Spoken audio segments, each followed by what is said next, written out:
Dalam remang-remang senja yang melabuh di Madura, pulau yang terjembatani cerita dan mistis, sebuah pengalaman yang tak terlupakan mengendap dalam ingatan.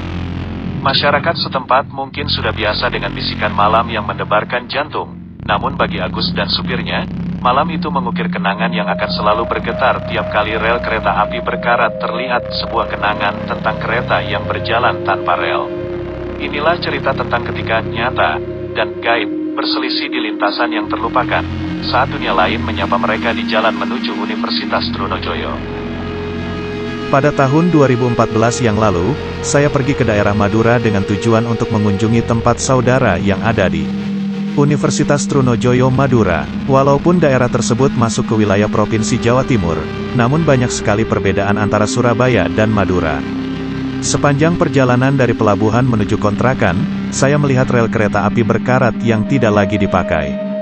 Dan dari sanalah cerita horor yang pernah diceritakan oleh Agus, teman saya berawal. Menurut penuturan dari Agus, dirinya waktu itu sedang mengerjakan proyek bangunan di Bangkalan. Pada saat proyek yang dikerjakannya telah memasuki batas waktu, dia dan semua pekerja harus lembur sampai larut.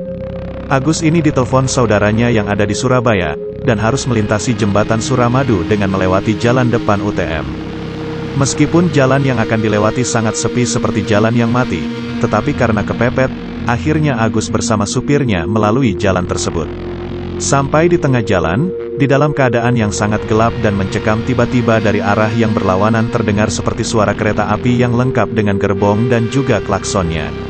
Sesaat kemudian dia melihat ada kereta api yang melaju dari arah yang berlawanan, dan tepat di depan jalan yang mereka lalui.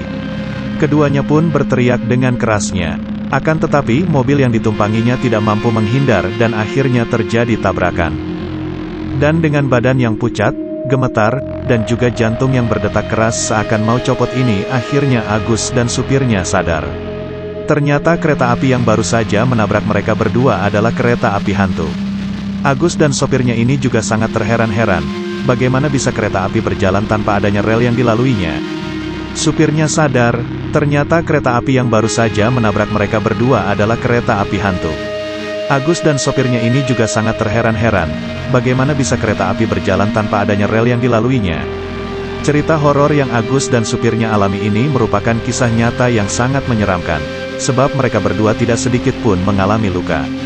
Akan tetapi mobil yang mereka tumpangi itu mengalami kempes ban, baik ban depan maupun belakang. Misteri kereta hantu Madura, yang berlari tanpa rel dan hanya meninggalkan decitan getaran di udara malam, telah membawa kita ke perhentian terakhir cerita ini. Siapa sangka bahwa sebuah jalan sepi menjadi panggung bagi pertunjukan gaib yang menegangkan, melibatkan Agus dan supirnya dalam kejadian yang sulit dijelaskan. Terima kasih telah menjadi penumpang dalam perjalanan menyeramkan ini. Jangan lupa tinggalkan jejakmu dengan komentar dan ceritakan pengalaman seram Anda bersama